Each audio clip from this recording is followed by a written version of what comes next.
Bucks is as easy as ABC. With Hit 106.9's Alpha Bucks. We'll give you a letter of the alphabet, answer 10 questions in 30 seconds with that one letter. And $1,000 is yours. Alpha Bucks, only on Hit 106.9.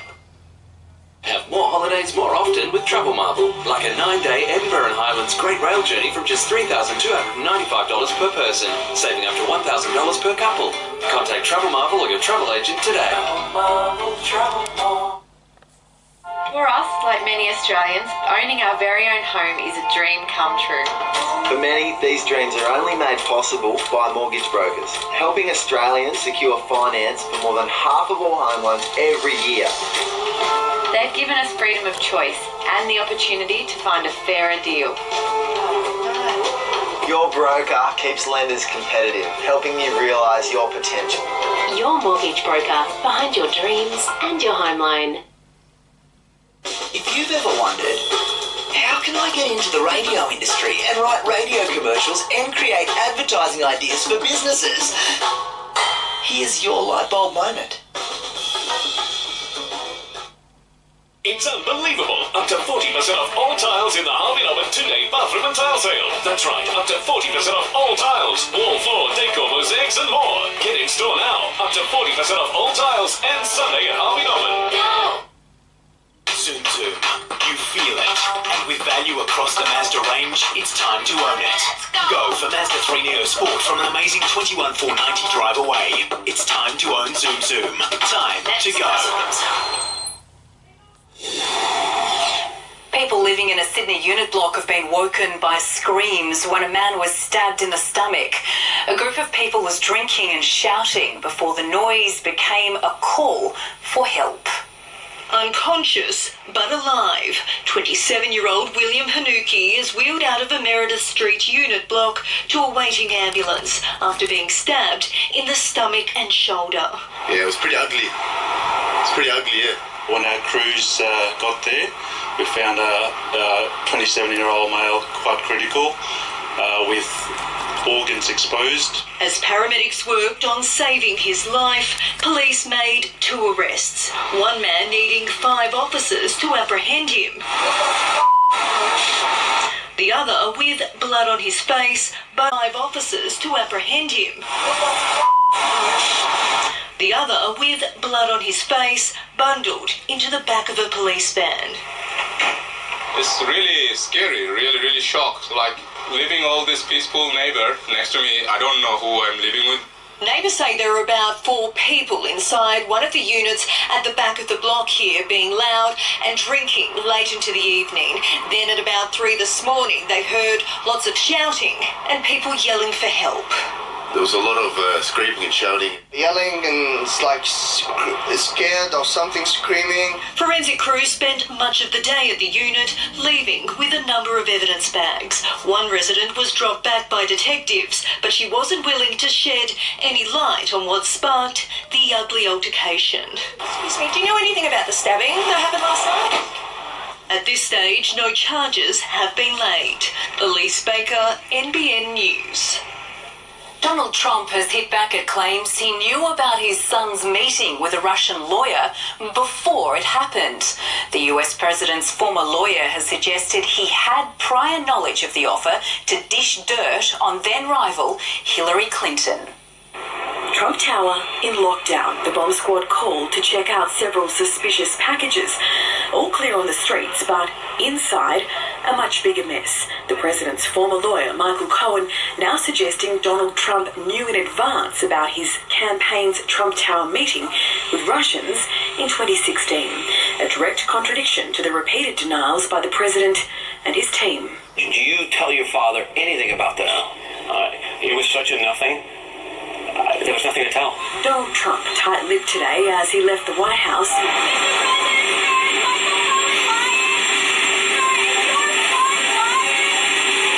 But not on Twitter. I did not know of the meeting with my son, Don Jr., the president wrote. Sounds to me like someone is trying to make up stories. But reports suggest Cohen could be ready to share his stories with Robert Mueller's inquiry into Russian collusion, revealing exactly what Trump knew and when. if it's true and if it can be corroborated, it effectively brings the issue of collusion or conspiracy right to the president's feet. One meeting he will know about, an invitation to Moscow by Russian President Vladimir Putin. We are ready to invite President Trump to Moscow. Be my guest. He has such an invitation. I told him that, Putin said. The White House says President Trump is open to the idea. In the United States, Lizzie Pearl, NBN News. 2 firefighters have been killed and at least 125 homes destroyed as a wildfire rages in Northern California. 37,000 people have been evacuated as crews struggle to control the flames in Shasta County. Around 45,500 acres have already been scorched. The NDIS was supposed to make life better and easier for people with disabilities and their families. But here in New South Wales, the privatised system is causing headaches for many. Tonight, the story of a young woman whose parents claim they've been told the only place for her locally is in an aged care home.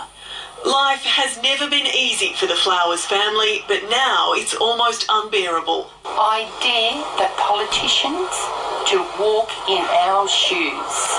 Penny and Lee's daughter Kim has cerebral palsy and type 1 diabetes. She was living in a group home until she became unwell and had to go to hospital. Her needs are now too complex for her former home to care for her, and the Flowers say the only options they've been offered are too far away from their Sutherland Shire home. We've been told that she's got to go into a nursing home. A 34-year-old going into a nursing home, that's not on the agenda. Well, Kim has thoughts about that. Not fair. Not fair?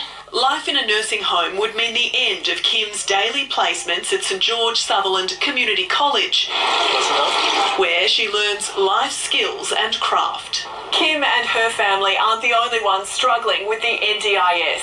In theory, it's meant to give patients more choice, but in practice, many are frustrated at the red tape, complexities, and the lack of available providers in the areas where they're most needed.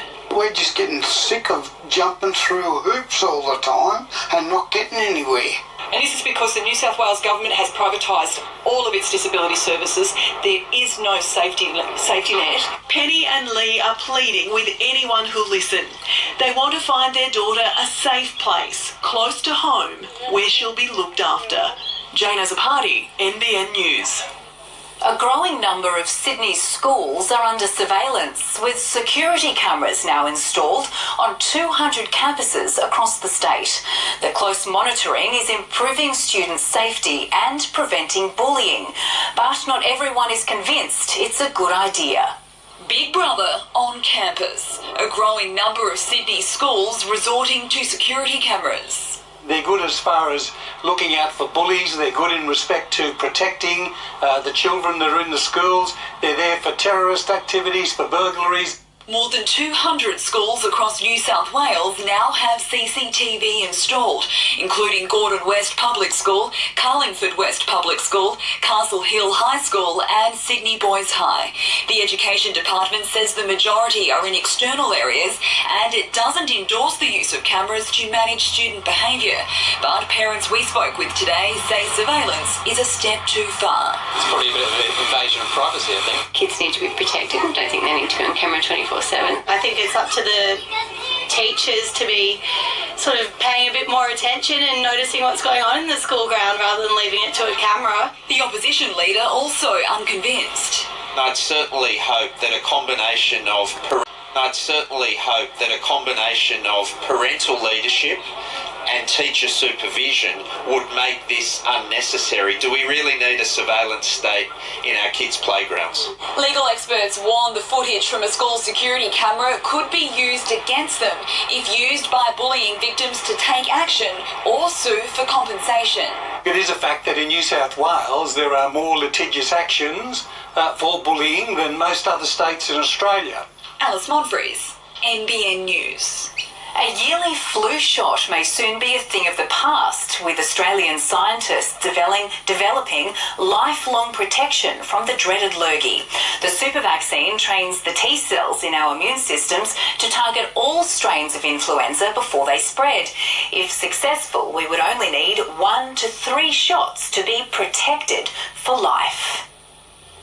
As we rug up through our coldest months, an unprecedented heat wave is hitting Europe and parts of Asia. Extreme temperatures, droughts and deadly fires are sweeping several countries, breaking records and claiming lives. The European landscape parched and brown, almost unrecognisable. From British shores to the scorched Greek coastline, devastated by a deadly wildfire. In Sweden too, an unprecedented fire outbreak. They're calling it the Mediterranean melt. But as far east as Japan, a national disaster has been declared, the heat claiming 80 lives. Globally, this is the second hottest June ever. So what we're seeing is heat records being broken, as you said, in Japan, Algeria, Oman, North America, and lots of, unfortunately, fatalities because of this extreme heat. And England suffering its longest heat wave since 1976, transforming London's parks and gardens, normally lush and green.